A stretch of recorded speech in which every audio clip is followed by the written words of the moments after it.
Suddenly, my son became very concerned and brewed a natural herbal remedy for me because my blood pressure was sky high.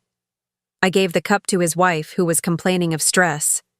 1 hour later, she clutched her throat in panic and, "I'm glad to have you here. Follow my story until the end and comment the city you're watching from so I can see how far my story has reached. My name is Courtney, and I never thought that a simple cup of tea could reveal the darkness hiding in my own son's heart." At 60 years old, I believed I had seen enough of life's cruelties.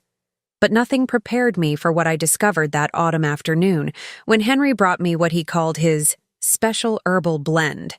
It was a Tuesday in October when Henry knocked on my door, something that hadn't happened in months.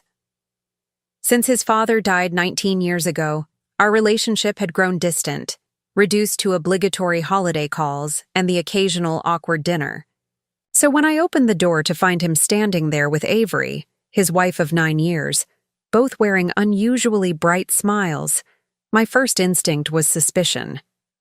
"Mom, you look tired," Henry said, stepping inside without waiting for an invitation. His eyes scanned my living room with an intensity I didn't recognize. "Have you been taking care of yourself?" The question struck me as odd. Henry was 37 years old, a man who had barely shown concern for my well-being since his teenage years. After his father's death, he had blamed me for not preventing the accident, as if I could have stopped a drunk driver from running a red light. The guilt I carried was already overwhelming without my own son's accusations. "I'm fine, Henry," I replied, closing the door behind them. "What brings you both here?" Avery shifted uncomfortably beside him, her usual confident demeanor replaced by something I couldn't quite identify. She avoided making eye contact with me, instead focusing on the family photos lining my mantelpiece. Her auburn hair was pulled back severely, and her hands trembled slightly as she clutched her purse. "We've been talking," Henry continued, settling himself on my velvet green sofa as if he owned the place. "Avery and I think you need more support. You're not getting any younger and living alone in this big house. Well, it's not safe." I felt a chill run down my spine. Just 2 months ago, I had received a call that changed everything. My brother Robert, the only family member who had ever truly understood me, had died suddenly of a heart attack. He left me his entire estate, including a beautiful property at Lake Tahoe and $350,000 in savings.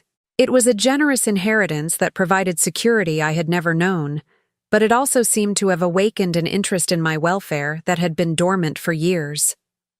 "I manage perfectly well," I said, moving to the kitchen to put some distance between us. The familiar ritual of making coffee usually calmed my nerves, but today my hands shook as I measured the grounds. Henry followed me, his footsteps heavy on the hardwood floor. "That's exactly what I'm talking about, Mom.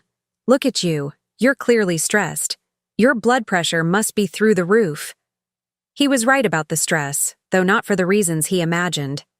Since Robert's death, I had been struggling with grief and the sudden weight of financial decisions I had never needed to make. Robert had always been my confidant, the one person who called just to check how I was feeling. His absence left a void that felt impossible to fill. "I brought something that might help," Henry said, reaching into a canvas bag I hadn't noticed before. He pulled out a small mason jar filled with what looked like dried leaves and stems. "I've been studying herbal remedies lately. This is a special blend that's supposed to be excellent for circulation and calming the nerves." I stared at the jar, my mind racing. Henry had never shown any interest in natural medicine or healing arts. In fact, he had always mocked my own fascination with herbal teas and home remedies, calling them hippie nonsense whenever I tried to suggest alternatives to conventional medicine. "Where did you learn about this?" I asked, trying to keep my voice neutral. "Online research," he replied quickly, too quickly. "There are amazing resources now about traditional healing methods. This particular combination has been used for centuries to help with stress and blood pressure issues." As he spoke, I noticed Avery standing in the doorway between the kitchen and living room. Her face was pale, and she kept glancing between Henry and me as if she wanted to say something but couldn't find the words. When our eyes met, she looked away immediately. "Let me brew some for you right now," Henry continued, already moving toward my stove. "You'll feel so much better, I promise." The urgency in his voice unsettled me. This wasn't the casual suggestion of a caring son. It was something else entirely. I watched as he filled my kettle with water, his movements precise and practiced, as if he had done this before. "Henry, I appreciate the thought, but I already had coffee and—" "Mom, please." He turned to face me, his expression suddenly serious. "I know we haven't been as close as we should be since Dad died. I know I've been a disappointment as a son, but I want to change that. I want to take better care of you." The words hit me unexpectedly. I had longed for years to hear my son acknowledge our fractured relationship, to show some desire to rebuild what we had lost. Maybe I was being paranoid. Maybe this was genuinely his attempt to reconnect. "Avery's been encouraging me to reach out more," he added, glancing toward his wife. "Haven't you, honey?" Avery nodded stiffly, but something in her expression made me pause.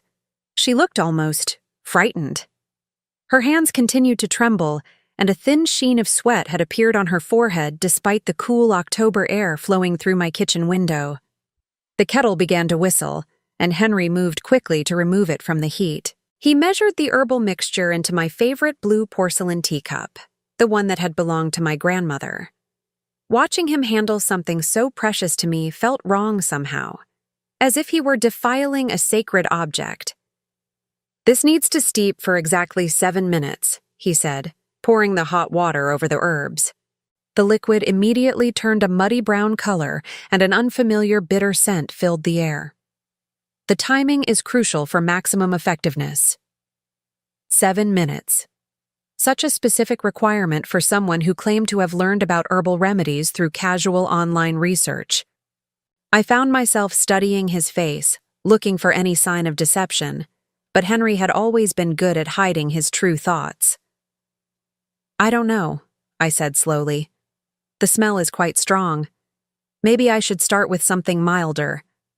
"Nonsense," Henry replied, stirring the mixture with one of my silver spoons. "Strong medicine requires strong ingredients. Trust me, Mom." "Have I ever steered you wrong?" The irony of the question wasn't lost on me. Henry had made countless decisions throughout his adult life that had caused pain and disappointment. His sudden concern for my health felt manufactured, rehearsed even. Avery suddenly spoke up, her voice barely above a whisper. "Maybe Courtney would prefer regular tea today, Henry. This does smell quite intense." Henry's head snapped toward his wife, and for just a moment I saw something flash in his eyes that made my blood run cold. It was anger, pure and sharp, quickly masked by his practiced smile. "Avery's been dealing with some stress lately, too," he said, his tone deliberately casual. "Work has been overwhelming for her. Maybe she could benefit from this as well." I looked at Avery more closely. She did appear stressed, but not in the way Henry suggested. This wasn't the exhaustion of a busy teacher dealing with difficult students.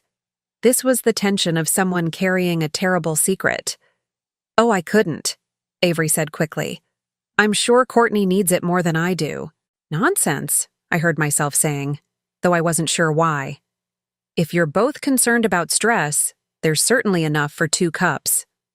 I reached for another teacup, one of the matching blue porcelain set, and began to pour half of the steaming liquid from my cup into hers.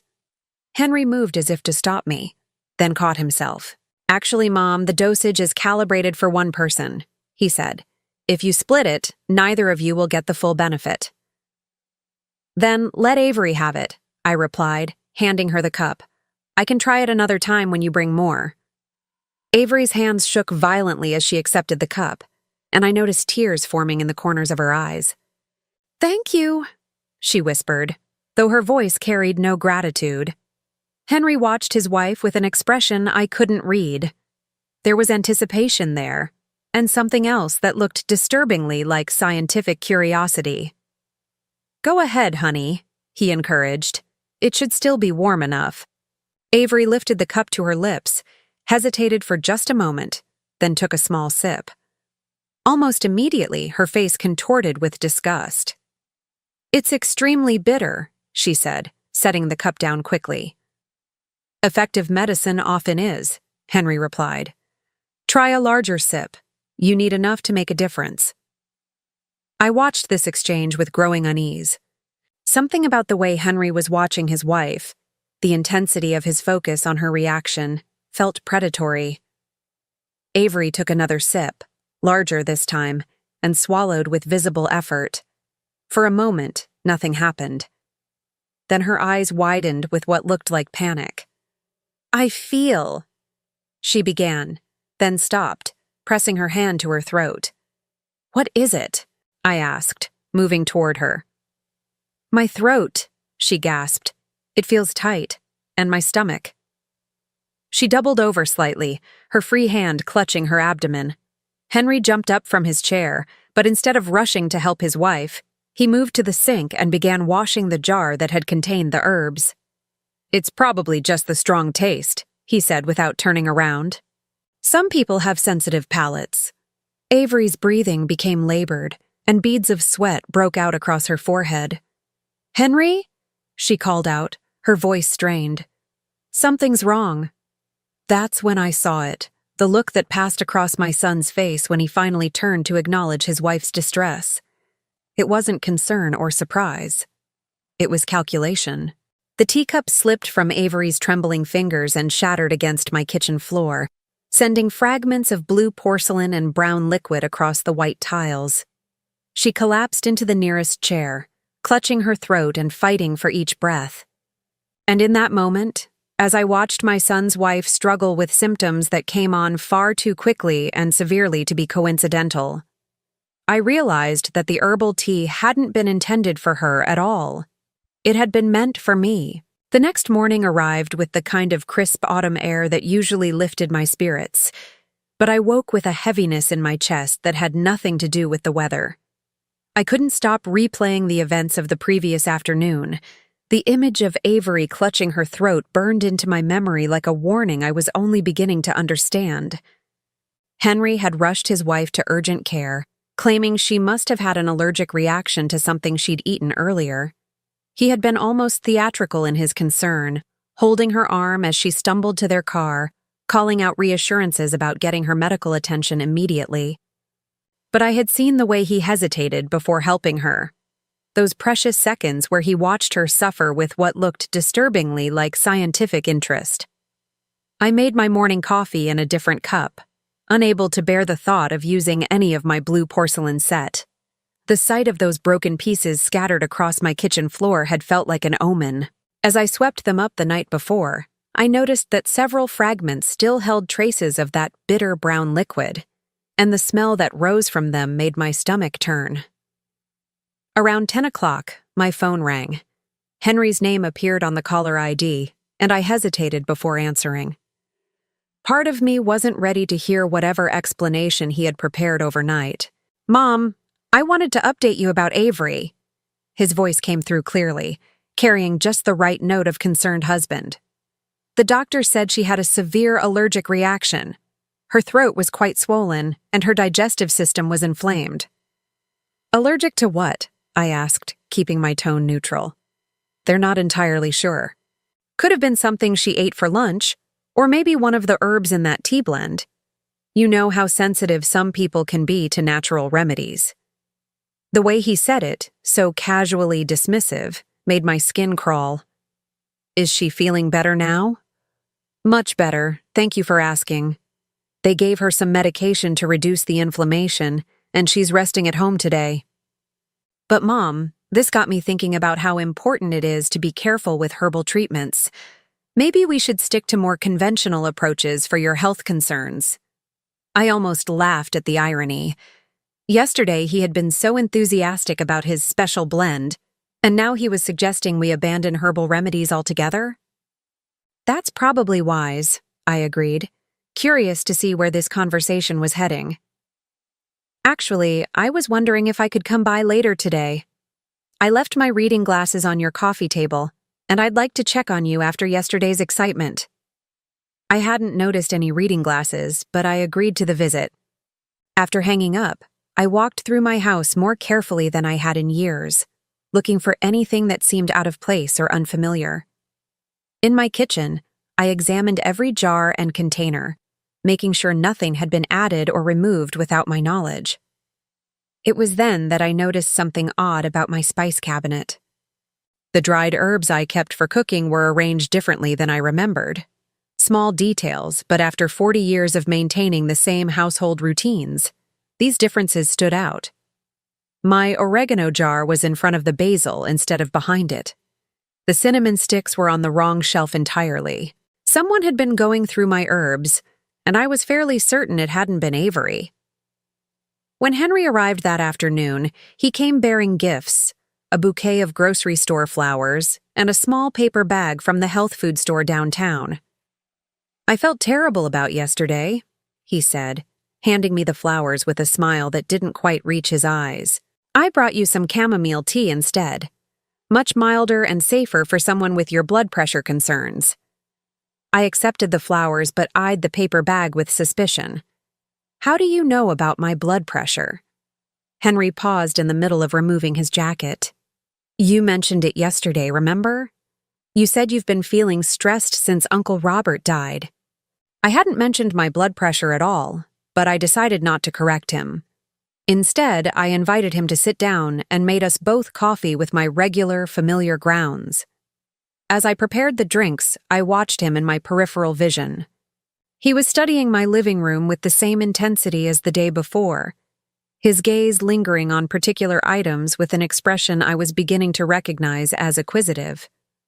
"You know, Mom, this house is really too big for one person," he said, settling into my late husband's favorite armchair. "Have you thought about downsizing? Maybe moving into one of those nice senior living communities?" The suggestion hit me like cold water. "I'm 60 years old, Henry, not 90, and I love this house. Your father and I built our entire life here." Of course," he said quickly, holding up his hands in a gesture of surrender. "I just worry about you rattling around in all this space, and the maintenance costs must be enormous." Actually, thanks to Robert's inheritance, money was no longer a concern for me. The $350,000 he had left me, combined with the valuable Lake Tahoe property, meant I could live comfortably for the rest of my life without worrying about expenses. But something told me that sharing this information with Henry would be unwise. "I managed just fine," I replied, handing him his coffee. "I'm sure you do. But still, if you ever decide to sell, the real estate market is very strong right now. A house like this in this neighborhood could easily bring in $400,000, maybe more. $400,000. I watched my son's face as he said it, noting the way his eyes lit up slightly when discussing the potential value of my home. Combined with Robert's inheritance, I represented over $750,000 in potential wealth. The realization made my hands tremble slightly as I lifted my coffee cup.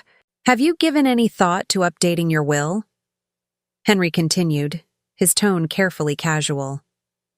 "I know it's not a pleasant subject, but Dad's been gone for almost 20 years now. Your circumstances have changed significantly." There it was. The real reason for these sudden visits, the manufactured concern about my health, the interest in my living situation. Henry wasn't worried about my well-being. He was worried about his inheritance. "What makes you think I haven't updated it already?" I asked. Henry's coffee cup froze halfway to his mouth. "Have you? That's not really something I need to discuss with you right now, is it?" The silence that followed felt charged with tension. Henry set down his cup and leaned forward slightly, his salesman's instincts clearly taking over. "Mom, I hope you know that I'm not asking out of greed or self-interest. It's just that estate planning is so important, especially when there are significant assets involved. You don't want the government taking a huge chunk in taxes, and you don't want to leave Avery and me scrambling to figure out your wishes if something unexpected happens." "Something unexpected?" "Well, at your age, health issues can arise suddenly, That's why yesterday scared me so much when you looked so tired and stressed. Heart disease, strokes, even accidents, they become much more common after 60. The way he said it, with such clinical detachment, sent a chill through me. It almost sounded like a threat disguised as concern. I'm perfectly healthy, Henry. My last physical showed no signs of heart disease. My cholesterol is normal, and my blood pressure is only slightly elevated due to the stress of losing my brother.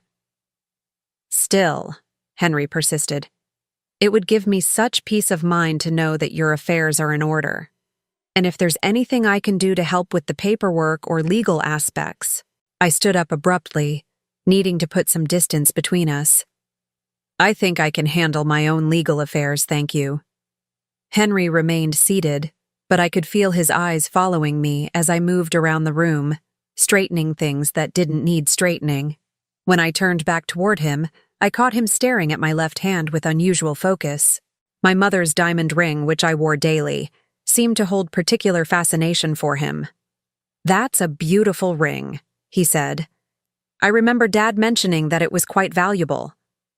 It was my mother's engagement ring. She wanted me to have it.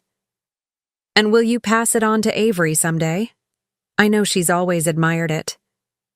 The presumption in his question took my breath away. I haven't really thought about it. Well, when the time comes, I hope you'll consider keeping it in the family. It would mean a lot to have that connection to grandmother. Family. The word felt hollow coming from him, considering that he had barely spoken to me in months before Robert's death made me suddenly worth cultivating. Henry finished his coffee and stood to leave, but not before walking through my house one more time, ostensibly looking for his reading glasses. I followed him, noting how his eyes catalogued everything of value. The antique furniture my husband and I had collected over the years, the artwork Robert had given me for birthdays and holidays, the silver tea service that had been a wedding gift. I still don't see those glasses anywhere, he said, completing his circuit of the house. I must have left them somewhere else. As I walked him to the door, he paused and pulled a business card from his wallet. I met someone last week who specializes in estate planning. Very knowledgeable, very discreet. If you ever want to review your options, give him a call. I took the card without looking at it. Thank you. And Mom, maybe we should get together more regularly. Weekly visits, perhaps? I feel like I've missed so much of your life lately. After he left, I sat in my living room and really examined the business card he had given me. It wasn't for an estate planning attorney as he had claimed. It was for a company that specialized in buying homes quickly for cash, particularly from elderly sellers who needed to liquidate assets fast. I walked to my computer and for the first time in years began researching something that had never occurred to me before. The effects of certain herbs on elderly people, particularly those with high blood pressure. What I found made my blood run cold. The combination of herbs Henry had brought yesterday, when consumed in sufficient quantities, could indeed cause throat swelling and digestive distress in the short term. But more disturbing were the long-term effects described in several medical journals. Regular consumption could lead to gradual liver damage, kidney problems, and cardiac irregularities, all conditions that might appear to be natural age-related decline in a 60-year-old woman. More chilling still was a forum discussion I found where someone had asked about the therapeutic dosage of this exact herbal combination for an elderly relative with hypertension. The user's handle was Henry B. 1987. 1987, the year my son was born. I printed out the forum discussion with hands that wouldn't stop shaking. The date stamp showed it had been posted 3 weeks ago, shortly after Robert's death had been announced in the local newspaper. 3 weeks ago, Henry had started planning my death. That evening, as I sat in my kitchen with the printed pages spread before me, I realized that yesterday's accident with Avery had revealed the true purpose of Henry's sudden interest in my health. The herbal tea hadn't been a loving son's attempt to help his stressed mother. It had been a test run. I spent 3 sleepless nights staring at those printed forum pages, reading and rereading Henry's posts about therapeutic dosages and elderly relatives. Each time I hoped I was wrong, that there was some innocent explanation for my son researching the effects of herbs that could slowly damage an older person's organs. But there was no mistaking the cold, clinical tone of his questions, or the way he had asked about masking the bitter taste to make the mixture more palatable. On Friday morning, I made a decision that would change everything between us forever. Instead of waiting for Henry to make his next move, I would confront him directly. I needed to look into his eyes and hear from his own mouth what he was planning to do to me. I called him at work, something I never did. His cheerful greeting when he answered made my stomach turn. "Mom, what a nice surprise. Is everything okay?" "Henry, I need to talk to you about something important. Can you come by this evening?" There was a pause, and when he spoke again, his voice carried a note of concern that would have seemed genuine if I hadn't known better. "Of course. Is this about your health? Have you been feeling worse?" "We'll discuss it when you get here. Come alone." "What about Avery? She's been wanting to check on you since her reaction to that tea." "Alone, Henry." After I hung up, I spent the day preparing for what I knew would be the most difficult conversation of my life. I printed out additional copies of his forum posts, including ones where he had asked about the cumulative effects of regular consumption, and whether the symptoms would be distinguishable from natural aging processes. The cold calculation in his words made me feel sick. Henry arrived at 7 o'clock sharp, carrying a bottle of wine and wearing the same forced smile that had become his trademark during these visits. He looked relaxed, confident, like a man who believed his plan was proceeding smoothly. "You sounded serious on the phone," he said, following me into the living room. "I brought your favorite Pinot Grigio. Maybe we can talk over a glass of wine." "I don't think wine is appropriate for this conversation." Something in my tone made him pause. For the first time since his visits had started, I saw uncertainty flicker across his face. I sat down across from him and placed the printed pages on the coffee table between us. "I found something interesting online yesterday." Henry's eyes fell on the papers, and I watched his face carefully. The moment he recognized his own posts, his entire demeanor changed. The fake warmth disappeared, replaced by something cold and calculating that I had never seen in my son before. "You went through my browsing history?" he asked, his voice dangerously quiet. "I didn't need to. You posted these questions in public forums using your birth year as part of your username. Not very clever for someone planning what you're planning." Henry leaned back in his chair, and for several long moments we stared at each other in silence. When he finally spoke, his voice was completely different from the concerned son act he had been performing. "So you know. I know that you've been researching ways to slowly harm elderly people using herbal preparations. I know that you brought me a tea blend specifically designed to cause organ damage over time. I know that when Avery accidentally drank it instead of me, you watched her suffer to see how effective it would be." Henry picked up one of the printed pages and scanned it casually, as if we were discussing a recipe rather than attempted murder. "You make it sound so sinister. I was researching natural health remedies for age-related conditions." "Don't lie to me anymore, Henry. I've read every post. You asked specifically about making symptoms appear natural, about dosages that would cause gradual decline, about masking bitter tastes. You even asked whether anyone would be suspicious if an elderly person died of apparent heart failure after months of declining health." "And what did you conclude from your detective work?" he asked, setting the paper down with deliberate calm. "I concluded that my son has been planning to kill me for my inheritance." The words hung in the air between us like a toxic cloud. Henry didn't deny them. Instead, he stood up and walked to my window, looking out at the garden where I had spent so many peaceful hours over the years. "Do you have any idea what it's like to be drowning financially while your mother sits on $750,000 in assets?" he asked without turning around. The casual admission hit me like a physical blow. He wasn't even pretending anymore. "Henry, if you needed money, you could have asked me. We could have worked something out." He turned around, and the expression on his face was one of pure contempt. Asked you? And listened to lectures about fiscal responsibility and living within our means? I've heard those speeches my entire adult life. So you decided to kill me instead? I decided to help nature take its course a little faster than it might otherwise. You're 60 years old, Mom. You've lived a full life. Avery and I are still young, still building our future. We have debts, dreams, plans that require capital. The coldness in his voice was more frightening than anger would have been. This wasn't a moment of desperate passion or temporary insanity. This was calculated, rational planning by someone who had weighed my life against his financial needs and found me wanting. How long have you been giving me those herbs? I asked, though I wasn't sure I wanted to know the answer. This was actually the first attempt.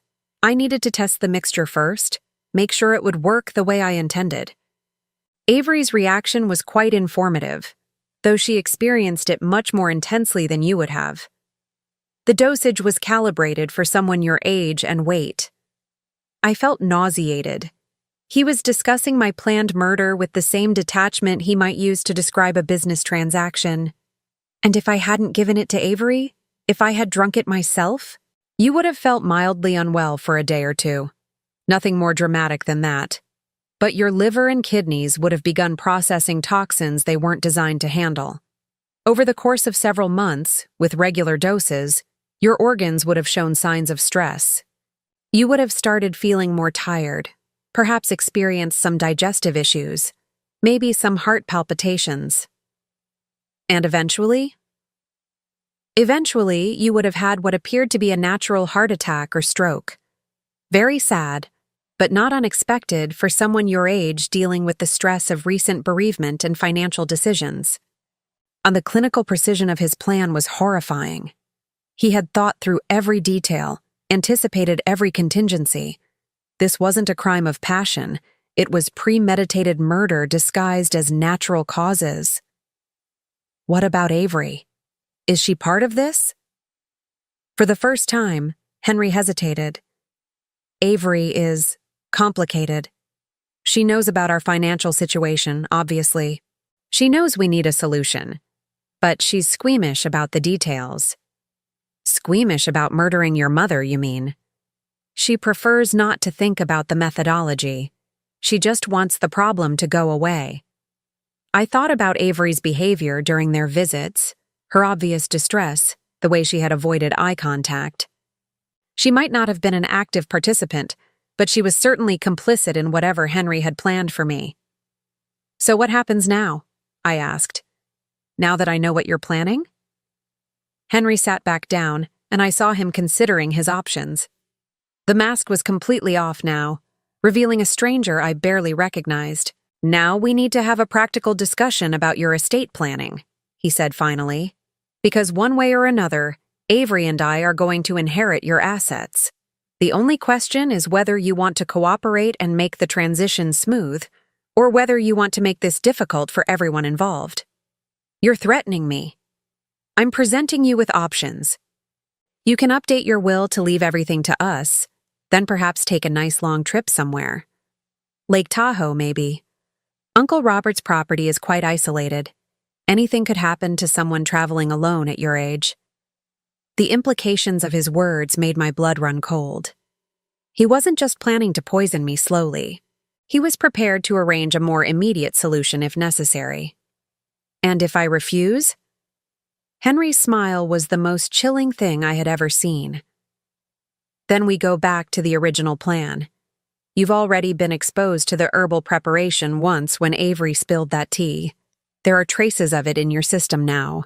If you were to have another accident, perhaps slip and fall, hit your head, the autopsy would show elevated levels of certain compounds that could have contributed to dizziness or disorientation. Very tragic, but explainable. I realized with crystal clarity that my son was a sociopath.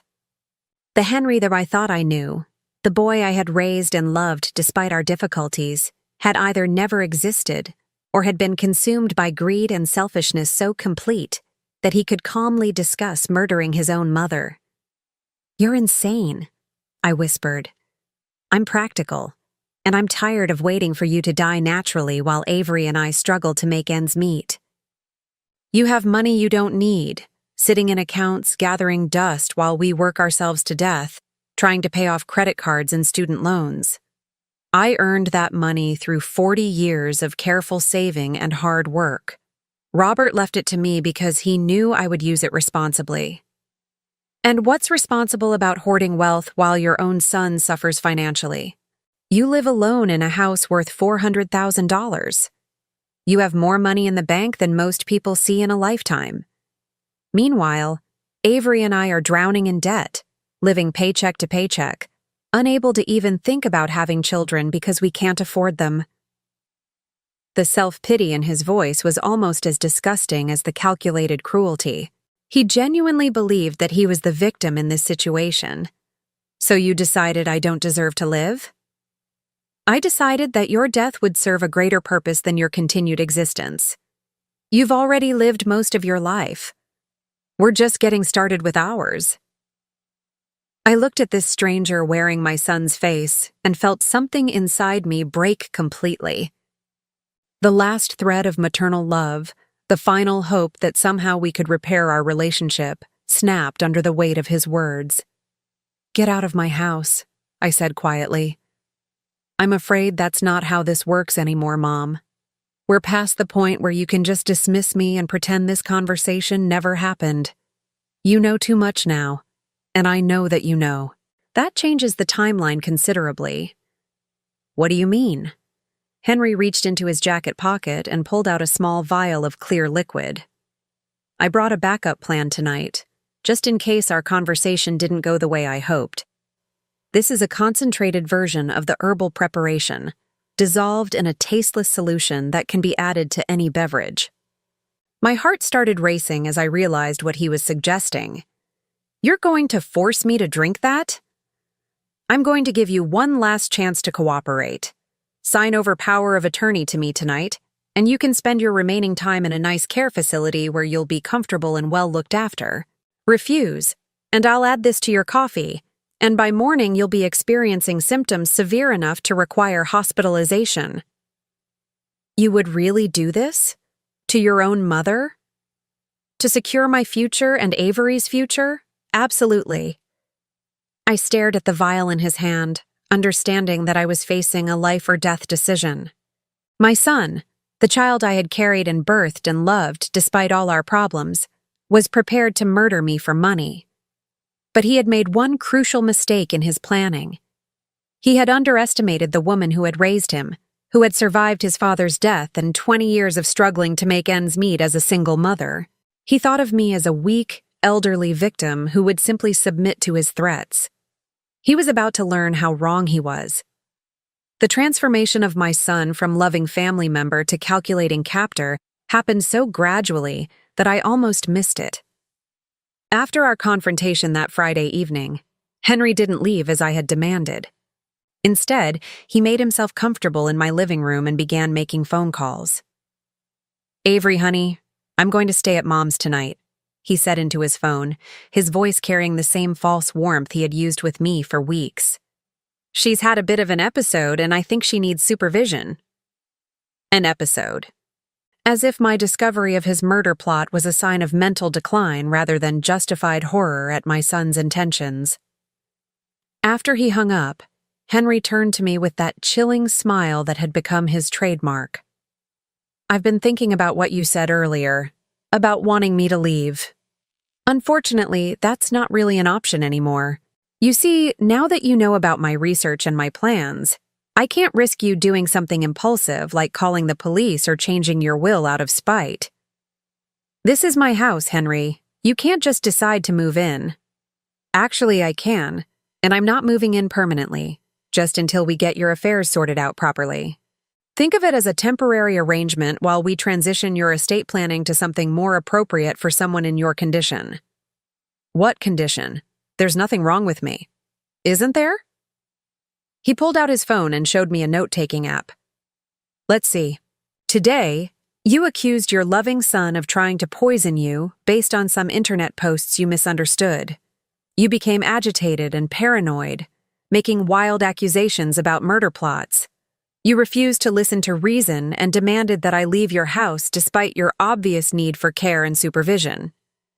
I felt cold dread creeping up my spine as I realized what he was doing. You're creating a record.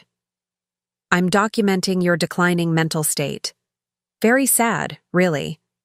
The stress of Uncle Robert's death has clearly been harder on you than any of us realized.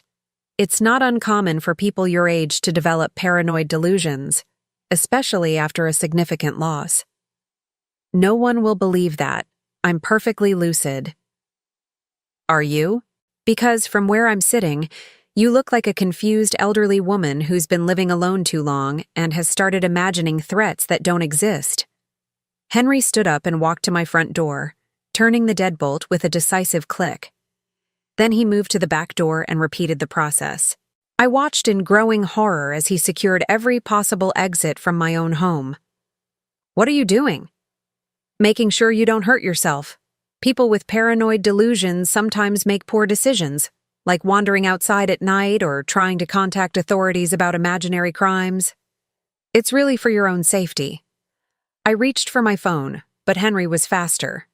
His hand closed over mine with a grip that was firm enough to be painful, but not quite hard enough to leave bruises. I don't think you need that right now, he said, gently but firmly removing my cell phone from my grasp. Too much stimulation can make episodes worse. Henry, this is kidnapping. You can't hold me prisoner in my own house. I'm not holding you prisoner, Mom. I'm providing care for a family member who's experiencing a mental health crisis. Big difference, legally speaking. The casual way he discussed the legal implications told me that he had researched this aspect of his plan as thoroughly as he had researched the herbal preparations. This wasn't a spontaneous decision born of panic after our confrontation. This was another calculated move in a strategy he had been developing for weeks. Now, he continued, settling back into my late husband's favorite chair, let's talk about next steps. I've made an appointment for you to see a geriatric psychiatrist on Monday morning. Dr. Brennan comes highly recommended for dealing with age-related cognitive decline. I'm not going to see any psychiatrist. Of course you are. You'll go willingly because you want to get better, and Dr. Brennan will evaluate your condition and make recommendations about the level of care you need. I suspect he'll find that living alone is no longer safe for someone in your condition. I felt trapped in a nightmare where my own words and actions were being twisted into evidence of mental illness. And what happens after this appointment? That depends on you. If you're cooperative, if you acknowledge that you need help and support, then we can arrange for appropriate care. Perhaps a nice assisted living facility where you can be monitored and given the medications you need. Medications? Dr. Brennan will almost certainly prescribe something to help with your anxiety and paranoid thoughts. Antipsychotic medications can be very effective for people experiencing the kind of delusions you've been having. The picture he was painting became clearer with every word. Once I was medicated and institutionalized, it would be easy for Henry to gain control of my finances and property. Any protests I made about his true intentions would be dismissed as further evidence of my mental instability. And if I'm not cooperative? Henry's expression hardened slightly. Then we implement more immediate solutions. You've already been exposed to herbal preparations that could cause confusion and disorientation. If you were to have an accident while in a compromised mental state, well, that would be a tragedy, but not entirely unexpected. I realized that I was completely at his mercy. He controlled access to my phone, my car keys, even my ability to leave the house. He had created a narrative that painted me as mentally unstable, and any resistance I offered would be interpreted as further proof of my condition. I need to use the bathroom, I said, hoping to buy myself some time to think. Of course, but I think it's best if you leave the door open. People with your condition sometimes have falls in enclosed spaces. The humiliation of having my privacy stripped away was almost as devastating as the fear. I walked to my bathroom with as much dignity as I could muster, acutely aware that Henry was watching my every move. In the bathroom mirror, I looked at myself carefully. I didn't look like a confused elderly woman. My eyes were clear, my posture straight, my expression alert. But I knew that appearance wouldn't matter if Henry succeeded in getting me evaluated by a doctor who was expecting to see signs of dementia or paranoid delusion. When I returned to the living room, I found Henry going through my desk drawers with systematic efficiency. "What are you looking for?" "Important documents, insurance papers, bank statements, your will. It's important that I understand your complete financial picture so I can help manage your affairs properly. Those documents are private." "Not anymore. As your primary caregiver, I need access to all relevant information about your health and finances." He pulled out my current will, a document I had updated just 6 months earlier after Robert's death. I watched him read through it, noting the way his jaw tightened when he reached certain sections. "This is very generous to various charities," he said without looking up, "almost as if you care more about strangers than your own family." "I believe in supporting causes that matter to me." "Well, we'll need to revisit these allocations. Someone in your condition shouldn't be making major financial decisions without proper guidance." He found my bank statements next, and I saw his eyes light up when he confirmed the balance in my savings account. $350,000, just as he had expected, plus the smaller amounts in my checking and money market accounts. "Very impressive nest egg," he said. "Far more than any single person needs for their remaining years. That money represents a lifetime of careful saving. And now it represents security for the next generation of our family.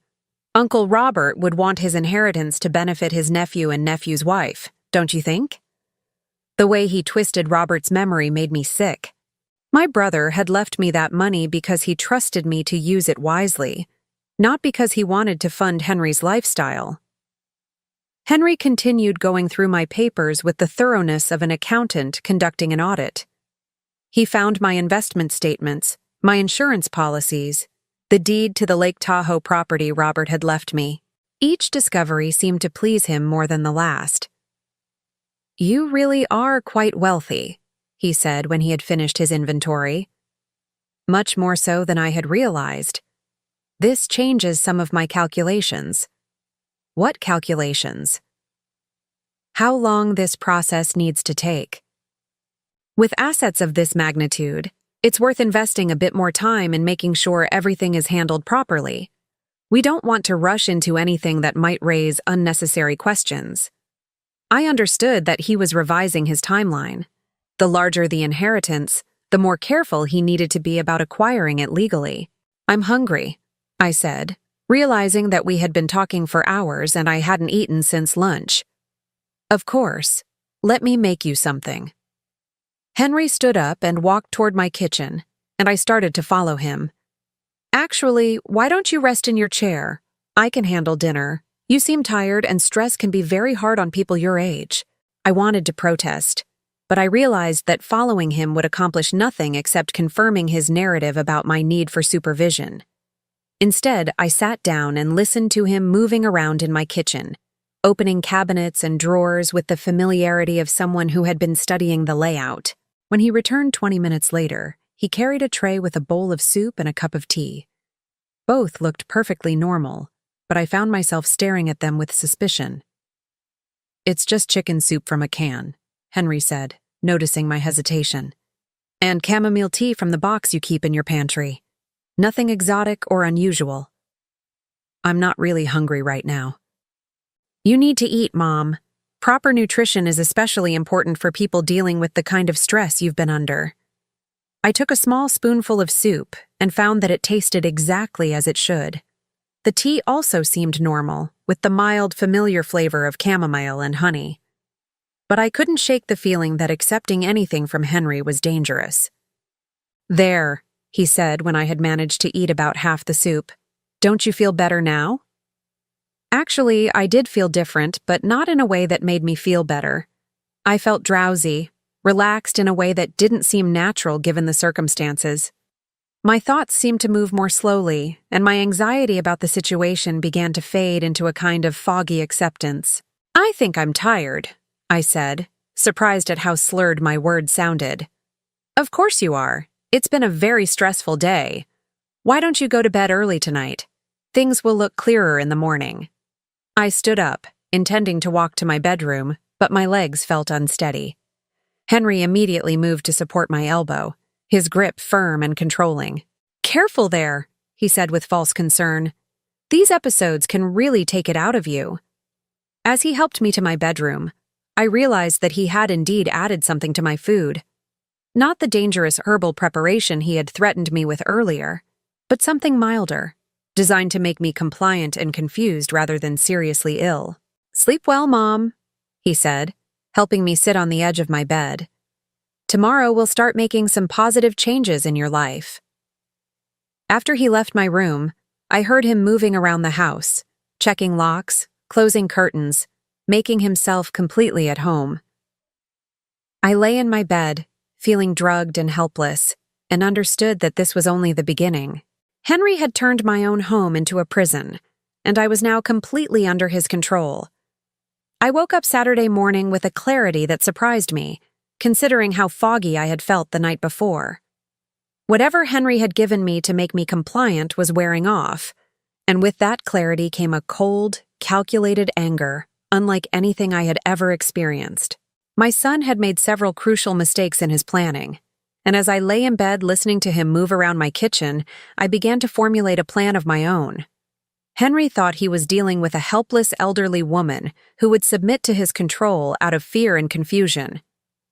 But he had forgotten something important about the woman who had raised him as a single mother for nearly 20 years. I was a survivor. When Henry knocked on my bedroom door at 8 o'clock, I was ready for him. Good morning, Mom. How are you feeling today? I made my voice slightly uncertain, with just a hint of the confusion he expected to hear. I'm not sure. Yesterday feels a bit fuzzy. Did we have an argument? The satisfaction that flickered across his face told me my performance was convincing. You had a bit of an episode, nothing too serious, but enough to make me concerned about you living alone. Do you remember any of it? I pretended to struggle with my memory. Bits and pieces. Something about Uncle Robert's will? I remember being upset about something. You were confused about some papers you found online. You thought they meant something they didn't. It's not uncommon for people your age to misinterpret things when they're under stress. Oh. I let my voice carry a note of embarrassment. I hope I didn't say anything too foolish. Nothing that can't be forgotten. The important thing is that we're going to get you some help. I've made an appointment with a doctor who specializes in age-related memory issues. I nodded as if this seemed reasonable. That's probably a good idea. I have been feeling more forgetful lately. Henry's relief was visible. He had expected resistance, argument, perhaps even attempts to contact the authorities. Instead, he was getting compliance from a woman who seemed appropriately concerned about her declining mental state. I'll make you some breakfast, he offered. You need to keep your strength up for the appointment on Monday. That's very kind of you, dear. You know, I was thinking about what you said yesterday about Uncle Robert's inheritance. Maybe you're right that it's too much for one person to manage alone. Henry paused in the doorway, clearly pleased by this development. I'm glad you're starting to see the practical side of the situation. Managing significant assets requires expertise and energy that becomes more challenging as we age. Exactly. And I've been thinking about the Lake Tahoe property as well. I haven't even visited it since Robert left it to me. It seems wasteful to let it sit empty when it could be put to better use. That's very mature thinking, Mom. The property market in that area is quite strong right now. It might be wise to sell while values are high. I nodded thoughtfully. Perhaps we could drive up there this weekend and take a look at it together? I'd value your opinion about what should be done with it. The suggestion clearly appealed to Henry for reasons that had nothing to do with real estate evaluation. An isolated property, hours away from any neighbors, would be the perfect place to arrange an accident for an elderly woman with newly documented mental health issues. That's an excellent idea, he said, Fresh mountain air might be good for your overall health as well. After Henry left to prepare breakfast, I moved quickly and quietly. I had perhaps 10 minutes while he was occupied in the kitchen, and I needed to use that time effectively. First, I retrieved my spare cell phone from its hiding place in my bedroom closet. It was an old phone I kept for emergencies, and Henry didn't know it existed. I powered it on and quickly typed a text message to my neighbor Margaret, who lived 3 houses down and had been a friend for over 15 years. "Margaret, this is Courtney. I need your help. Henry is at my house and I'm in danger. Please don't call or come over. But if you don't hear from me by Sunday evening, call the police and tell them to check the Lake Tahoe property that belonged to my brother Robert. The address is 427 Pine Ridge Road." I sent the message and immediately powered down the phone, hiding it back in my closet just as I heard Henry's footsteps returning down the hallway. "Breakfast is ready," he announced cheerfully. "I made your favorite scrambled eggs with toast." I joined him in the kitchen, noting that he had already prepared my plate and poured my coffee. The eggs looked perfectly normal, but I had learned not to trust anything Henry gave me to consume. "This looks wonderful," I said, taking a small bite. The eggs tasted fine, but I made sure to eat slowly and leave most of the food untouched. "You're not very hungry this morning," Henry observed. "I think the stress has affected my appetite, but the coffee is perfect." I took several sips of coffee, noting that it also tasted normal. Either Henry was saving his chemical interventions for when he really needed them, or he was confident enough in his control that he didn't feel the need to drug me again. As we sat at my kitchen table, I studied my son's face carefully. The mask of concern was back in place, but I could see the calculation behind his eyes.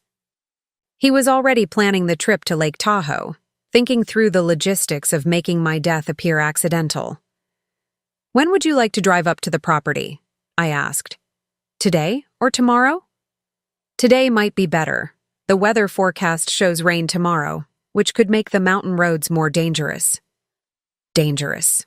The word choice was deliberate, part of his narrative about the hazards facing elderly people who took unnecessary risks. "That sounds perfect. Should I pack an overnight bag? We could stay at the cabin and make a real vacation of it." Henry's eyes lit up. An overnight trip would give him even more opportunities to arrange an accident away from any potential witnesses. "I think that's a wonderful idea. The mountain air and change of scenery will be good for your mental state. I'll pack some of Uncle Robert's herbal tea collection. He left quite an extensive selection in the cabin, and I know you've developed an interest in natural remedies." For just a moment, Henry's confident expression faltered. The mention of herbal teas clearly made him uncomfortable, perhaps because it reminded him of how easily his original plan had been disrupted when Avery drank the mixture intended for me. "That's thoughtful," he said carefully. "But I think it's best if you avoid any unusual herbal preparations right now. Your system needs time to stabilize." "Of course, you're absolutely right. I'll stick to regular tea and coffee." As I spoke, I was already planning how to turn Henry's own methods against him. Robert had indeed left an extensive collection of medicinal herbs at the Lake Tahoe property, and unlike Henry's crude internet research, I had actually studied botanical medicine during my years as a young woman interested in natural healing. I knew which herbs could cause digestive distress without serious harm. I knew how to prepare tinctures that would induce temporary disorientation and weakness. Most importantly, I knew how to mask bitter tastes in ways that would make even suspicious people drink willingly. While Henry packed his overnight bag, I prepared my own supplies. Hidden among my usual toiletries and clothing, I included several small vials of concentrated herbal extracts that I had prepared years ago and kept for emergency situations. I also packed Robert's journal, which contained detailed notes about the medicinal plants growing wild around the Lake Tahoe property. My brother had been even more knowledgeable about botanical medicine than I was, and his journal was like having a pharmacist's reference guide for the local flora. "Are you ready to go?" Henry asked, appearing in my bedroom doorway with his bag and car keys. "Almost. I just want to make sure I have everything I might need." As I zipped up my overnight bag, I felt a calm determination settle over me. Henry thought he was taking me to an isolated location where he could kill me without witnesses or interference. What he didn't realize was that he was walking into a trap of my own design.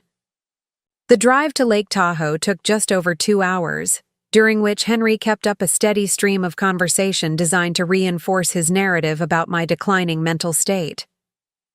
"Do you remember the last time you visited Uncle Robert's property?" he asked, as we wound through the mountain roads. "Not clearly. Everything from the past few months feels a bit hazy." "That's understandable. Grief and stress can really affect memory and cognitive function in people your age." People your age. He kept using that phrase, as if 60 years old meant I was 1 foot in the grave and incapable of independent thought or action. "I hope spending some time in Robert's space will help me feel more connected to his memory," I said. "I'm sure it will. And it will give us a chance to evaluate the property objectively and make some practical decisions about its future." When we arrived at the cabin, I felt a wave of emotion that had nothing to do with my current situation. Robert had loved this place, and it showed in every carefully maintained detail. The log cabin sat on a bluff overlooking the lake, surrounded by towering pine trees and wild herb gardens that he had cultivated over decades. "It's beautiful," Henry said, but I could hear the calculation in his voice as he evaluated the property's worth. "Robert spent 40 years making it perfect," I replied. "He always said this was the one place in the world where he felt truly at peace." We unloaded our bags and settled into the cabin.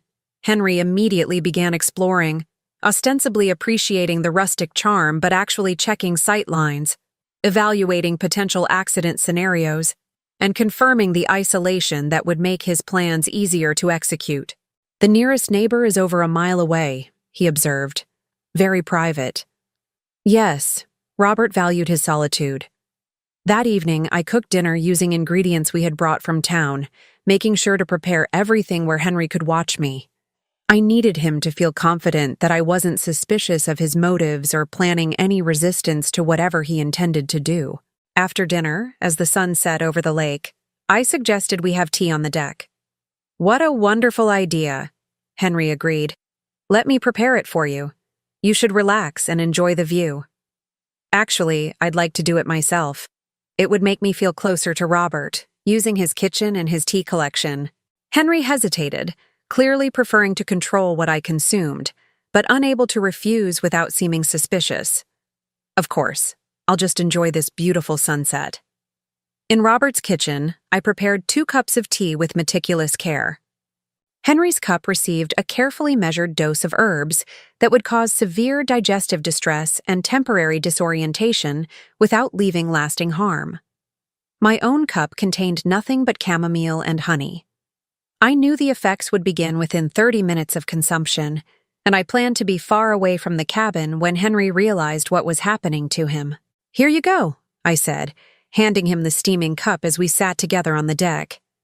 This blend was one of Robert's favorites. He always said it helped him sleep peacefully. Henry accepted the tea without suspicion, trusting that his elderly, confused mother wouldn't be capable of turning his own methods against him. "It smells wonderful," he said, taking a large sip. "Very soothing." I watched him drink, feeling no guilt whatsoever about what I was doing. Henry had planned to murder me for money, had held me prisoner in my own home, and had brought me to this isolated location specifically to arrange my death. Whatever discomfort he was about to experience was nothing compared to what he had planned for me. "I think I'll take a walk down to the lake," I said after he had finished most of his tea. "The evening air is so refreshing." "That's a good idea. Gentle exercise is excellent for your overall health." I walked slowly toward the lake, counting the minutes in my head. By the time Henry realized what was happening to him, I would be safely hidden in the woods surrounding the cabin, with my spare cell phone ready to call for help if necessary. 25 minutes after he finished his tea, I heard the first sounds of distress from the cabin. Henry was calling my name, his voice strained and panicky. By the time he managed to stumble out onto the deck looking for me, I was concealed in a grove of trees with a clear view of his suffering. Watching my son experience the fear and helplessness he had planned for me should have brought satisfaction. Instead, I felt only a profound sadness for the boy I had raised and loved, who had grown into a man capable of such calculated cruelty. But I also felt something else that surprised me. Freedom. For the first time in months, I was in complete control of my own fate. I watched from my hiding place among the pine trees as Henry stumbled around the cabin deck, calling my name with increasing desperation. The herbs were working exactly as I had intended. He was experiencing severe nausea, disorientation, and weakness, but nothing that would cause permanent harm. Unlike what he had planned for me. After an hour of watching him suffer, I emerged from the woods and approached the cabin as if I had simply returned from a pleasant evening walk. "Henry, what's wrong?" I called out, injecting just the right note of confused concern into my voice. He was sitting on the deck steps, his head in his hands, looking pale and shaken. When he looked up at me, his eyes were unfocused and there was genuine fear in his expression. "Mom, something's wrong. I feel terrible. Dizzy, nauseous, like I might pass out." "Oh my goodness. What could have caused that? Should we drive to the hospital?" "I don't think I can drive. Everything is spinning, and my stomach." He doubled over again, confirming that the herbs were affecting him exactly as I had calculated. "Well, we can't stay here if you're seriously ill. Let me think." I paused, as if considering our options. "You know, Uncle Robert always said that certain combinations of his herbs could cause reactions in people who weren't used to them. Did you drink that tea I made?" Henry's eyes widened as the implications hit him. "The tea? You think the tea did this?" "It's possible. Robert's blends were quite potent, and he always warned me to be careful about dosages." I sat down beside him, putting on my most concerned mother expression. "I'm so sorry, dear. I should have thought about that before offering it to you." "How long will this last?" His voice was weak, almost childlike in its vulnerability. "I'm not sure. Robert never told me much about the specific effects or duration. But I think the best thing is for you to rest and let it work through your system naturally." As I spoke, I was calculating my next moves. Henry was incapacitated for at least several more hours, which gave me time to implement the rest of my plan. I helped him inside and settled him on the couch, bringing him water and acting like the caring mother he had been manipulating. "Try to sleep," I told him. "I'll keep an eye on you and make sure you're okay." Once Henry had dozed off, fitful and uncomfortable, but no longer able to focus on anything except his own misery, I began working. First, I used my spare phone to send another message to Margaret. "I'm safe for now. Henry became ill after drinking some of Uncle Robert's herbal tea. We'll keep you updated. If anything happens to me, make sure the police know that Henry has been planning to harm me for my inheritance." Then I began searching through Henry's belongings. His phone contained a wealth of evidence that I photographed with my spare device. Text messages to Avery discussing their financial desperation and speculating about when I might die naturally. Search histories full of queries about herbal substances and their effects on elderly people. Even draft emails to estate attorneys asking about expediting inheritance proceedings. Most damning of all was a voice recording he had made on his phone the previous evening, apparently intended as a personal log of his plans. "Day 2 of the intervention," his voice said clearly through the phone speaker. "Mom is showing expected signs of compliance after last night's mild sedative. The paranoid episode seems to have convinced her that she needs help, which will make the psychiatric evaluation much easier. If Dr. Brennan cooperates as expected, we should have legal control of her assets within 2 weeks. The Lake Tahoe trip will provide the perfect opportunity for a more permanent solution if the legal route proves too slow or complicated." A permanent solution. My own son casually discussing my murder as if it were a business decision. I saved copies of everything to my spare phone and then composed a detailed email to the local police, explaining Henry's plans and providing all the evidence I had gathered.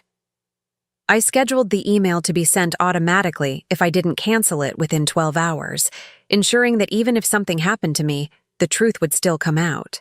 When Henry woke up the next morning, he was feeling better physically but clearly shaken by what he had experienced. "How are you feeling?" I asked, bringing him coffee and toast. "Much better, thank you. That was terrifying. I've never felt so helpless." The irony of his statement wasn't lost on me, but I simply nodded sympathetically. "I'm just glad you're okay. I was worried I might have accidentally caused serious harm." No lasting damage, I think. But it certainly gave me a new perspective on how dangerous these natural remedies can be if you don't know what you're doing. Yes, knowledge is so important when dealing with substances that can affect people's health and well-being. Henry looked at me sharply, as if something in my tone had alerted him to a deeper meaning in my words. "I think we should head home today," he said. "This trip didn't go quite as I had planned." "Of course, but first, I want to show you something." I led him to Robert's study, where my brother had kept his most important papers. I pulled out a thick folder and handed it to Henry. "Uncle Robert's will and estate documents. I thought you might be interested in seeing how he structured his inheritance to me." Henry opened the folder eagerly, scanning the legal language for details about the money and property I had received. As he read, his expression grew increasingly confused. "I don't understand," he said finally. "This says the inheritance is structured as a trust, with specific conditions for distribution." "That's right. Very specific conditions." "What conditions?" I smiled, feeling a deep satisfaction as I delivered the words I had been planning since the moment Henry revealed his true intentions. "The trust stipulates that if I die within 5 years of receiving the inheritance, or if there are any suspicious circumstances surrounding my death, the entire amount reverts to Robert's designated charities. Nothing goes to my heirs." Henry stared at me, the implications slowly sinking in. "But that would mean that killing me would gain you absolutely nothing. In fact, it would ensure that you never receive a penny of Uncle Robert's money." I watched the color drain from his face as he realized that his elaborate plan had been doomed from the beginning. "Furthermore," I continued, "Robert included a specific clause about attempts to coerce or harm me in order to access the inheritance. Any evidence of such attempts automatically triggers the reversion to charity, regardless of whether I live or die." "You knew," he whispered. "You've known all along." "I've known since yesterday morning, when I found your internet posts and realized what you were planning. The trust documents were in my safe deposit box, and I reviewed them before agreeing to this trip." Henry sank into Robert's desk chair, his grand plan crumbling around him. "So everything I've done has been pointless, worse than pointless. You've created a detailed record of attempted elder abuse and planned murder, all for an inheritance you could never have accessed through violence." I pulled out my spare phone and showed him the evidence I had gathered. "I have recordings, photographs, text messages, and your own voice memo describing your plans for a permanent solution to your financial problems. What are you going to do with that?" "That depends entirely on you." I sat down across from him, looking into the face of the stranger my son had become. "You have 2 choices, Henry. You can disappear from my life completely and permanently, or you can face the legal consequences of what you've attempted to do." "What do you mean, disappear?" "I mean you pack your things, you leave my house, and you never contact me again. No phone calls, no visits, no attempts to reconcile. You accept that you are no longer my son, and I am no longer your mother. And if I choose the legal route, then I turn over all this evidence to the police, along with testimony from your wife about your financial desperation and planning sessions. You'll face charges for attempted poisoning, elder abuse, kidnapping, and conspiracy to commit murder." Henry was quiet for several long minutes, processing his options. Finally, he looked up at me with something that might have been respect. "You planned this perfectly. I learned from an expert. You taught me a great deal about manipulation and long-term planning over the past few weeks." And there's really no way for me to inherit anything from you? None whatsoever. Robert made sure of that. He saw something in you years ago that I was too blind to recognize. That's why he structured the trust the way he did. Uncle Robert never liked me. Uncle Robert saw through you. He knew that if something happened to me, you would be the most likely suspect. So he made it financially pointless for you to harm me. Henry stood up slowly, moving like a man who had aged decades in the space of a single conversation.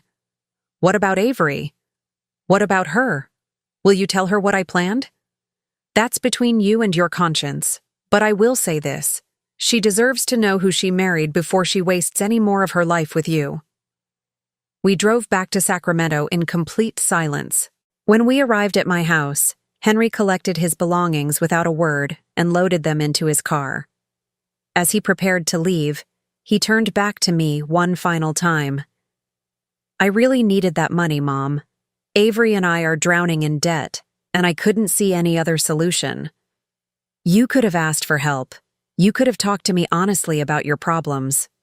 Instead, you chose to see me as an obstacle to be eliminated rather than a mother who might have been willing to support you. Would you have helped? Really? I considered the question seriously. Before all this? Probably. I would have found a way to assist you without compromising my own security. But now? After learning what you're truly capable of? No, Henry. I would never trust you with $1, much less my life savings. He nodded, accepting the finality of what had been lost between us. I'm sorry. I'm sure you are. But some lines, once crossed, can never be uncrossed. I watched him drive away, and for the first time in months, I felt truly safe in my own home. 3 weeks later, I received divorce papers in the mail addressed to Henry at my house. Avery had apparently learned about his plans, either from him or through her own investigation, and had made the same choice I had made. She would rather be financially struggling and safe than married to someone capable of murder for money. I moved to the Lake Tahoe property permanently, finding peace in Robert's carefully cultivated sanctuary. The inheritance money allowed me to live comfortably while supporting causes I believed in, exactly as Robert had intended. Sometimes I still think about Henry, wondering if he learned anything from our final confrontation, or if he simply moved on to another scheme with another potential victim. But mostly, I try not to think about him at all.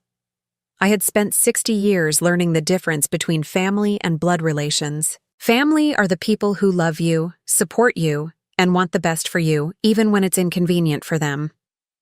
Blood relations are just people who happen to share your genetics. Henry had proven conclusively which category he belonged in.